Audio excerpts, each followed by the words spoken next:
자, 읽으실 때 뒷장도 같이 보시면 뒤에는 그 빌립이 예수님을 믿고 세례받는 그런 내용이 나옵니다.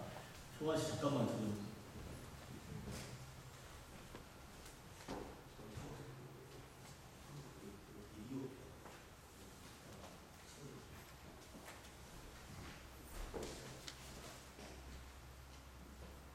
제가 오늘은 퀴즈 하나 내겠습니다. 평소에는 좀 유머스러운 넌센스 퀴즈를 내는데 오늘은 진짜 어려운 퀴즈입니다. 도전 골든벨에 나온 퀴즈입니다.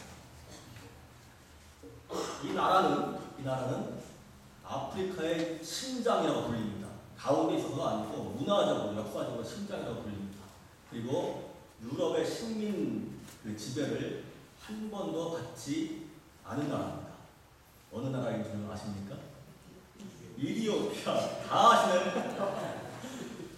저희 시온가미 교회 분들은 대단하십니다. 이디오피아. 예. 이디오피아 그러면 되게 이제 너무나 어렵고 가난하고 또 기하 상태인 아이들 이미지를 통해서 보지만은 사실은 문화적으로 굉장히 풍성한 나라입니다. 또 이디오피아는 그 솔로몬 왕과의 로맨스로 유명한 시바 여왕의 나라로 알려져 있습니다.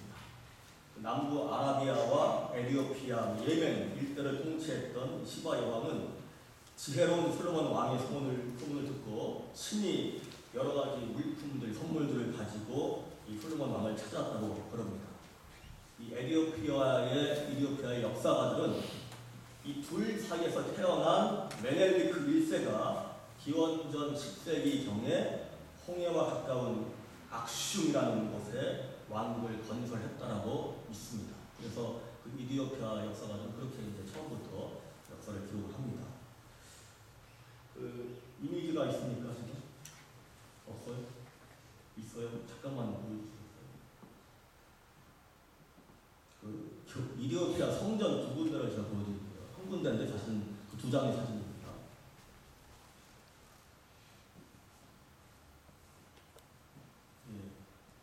이게 교회입니다.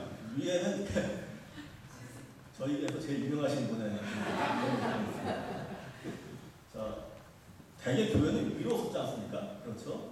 땅으로 들어가요. 그 바위로 된 지역에 그 안반을 파가지고 밑으로 만든 땅속으로 만든 교회입니다. 위에 십자가 모양이 있고 그 다음 것도 보여주시겠어요?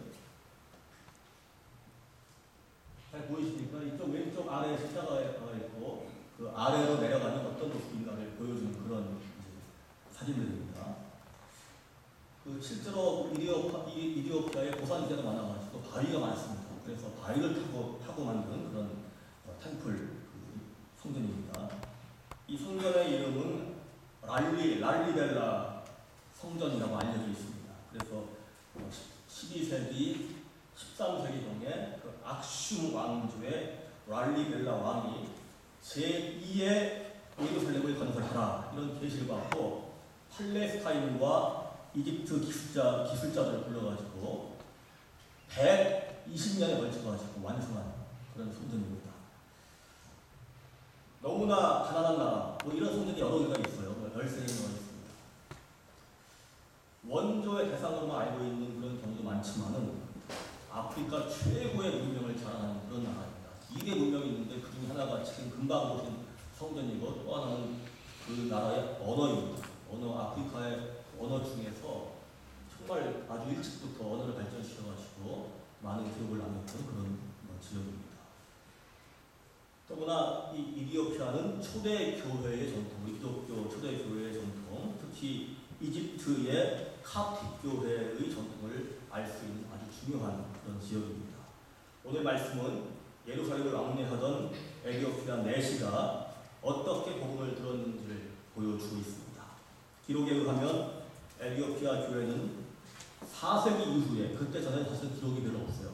4세기 이후에 이웃나라인 이집트의 굉장히 발달한 그 지역이 알렉산드리아라는 곳이었는데 그 지역과의 교류를 통해서 아주 왕성하게 복음이 전해졌습니다. 그래서 그 영향으로 그 카프틱 교회의 영향이 큽니다. 그러나 오늘 본문에 보시면 이디오피아 내시가 아주 일찍이 예루살렘을 방문해가지고 그 돌아오는 길에 빌립을 만나서 복음을 듣는 내용이 나옵니다. 이 유대인의 피를 가진 에티오피아 사람들이 그 당시 초창기에도 예루살렘을 오가면서 일찍부터 기독교의 복음을 듣게 된 것 같습니다. 이것처럼 이런 그 역사처럼 에티오피아는 오랜 기독교의 역사를 갖고 있는 그런 나라입니다. 빌립이 에티오피아 내시를 만난 것은 기독교인들이 박해를 받으며 뿔뿔이 흩어지던 그런 때였습니다. 바로 앞장 보시면 일곱 축사 가운데 스데반이 순교를 당하는 기록이 나옵니다. 일곱 축사 중에서 한 사람이었던 빌립도 사마리아로 가게 됐습니다. 도망가면서도 막 도망가는 거죠. 멀리 막 갑니다. 그런 가운데서도 가는 곳마다 복음을 전했습니다. 그래서 이 사도들이나 믿는 사람들이 도망다니는 그런 과정도 사실 복음 전파의 그런 과정이 되었던 거예요. 사마리아 지역에서 믿는 사람들이 점점 많아지고 있는데 그 바로 앞에 나옵니다. 이런 내용들이 그런 점점 많아지고 있는데 이 성령께서 자꾸 빌립의 마음을 움직이셔가지고 광야로 가라, 광야길을 지나서 가자 있는 지역으로 가라 자꾸 그러십니다. 지금 수많은 사람들이 예수님을 믿고 지금 이 사마리아 땅에서 할 일이 너무나 많은데 자꾸 사람도 없는 광야길을 지나가라고. 결국 빌립은 성령의 인도하심에 순종해서 가자로 내려가는 길, 광야의 길로 떠났습니다. 한참 가고 있는데 어떤 사람이 마차에 앉아서 성경을 읽고 있는 것이 보였습니다. 성령께서 이렇게 또 그 마음을 움직이셔가지고 가까이 다가갑니다. 이 사람은 바로 에티오피아에서 간다게 왕조의 국보를 맡고 있던 내시였고 그 나라의 국보를 맡았으니까 얼마나 중요한 사람입니까? 굉장히 고위직에 있던 그런 사람이었습니다. 그 내시가 예루살렘에 예배하러 왔다는 걸 봐서 그 유대교로 개종한 사람이었던 것 같습니다. 이 사람이 마차에 앉아서 예언자 이사야의 글을 읽고 있었습니다.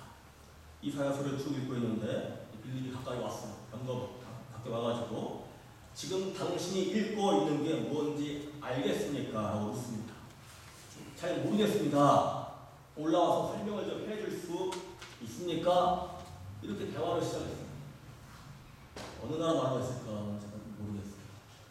그 당시에 한국말 아닌 것 같고 이디오피아 말로 했을까? 그것도 아닌 것 같아요. 그래서 히브리어나 그 당시 그리스어로 했을 텐데 대화가 시작됐습니다. 이사야서의 말씀을 통해서 예수 그리스도의 복음을 전하고 결국 에티오피아 내시는 새로운 믿음 가지고 세례를 받게 됩니다. 그런 내용이 기록되어 있어요.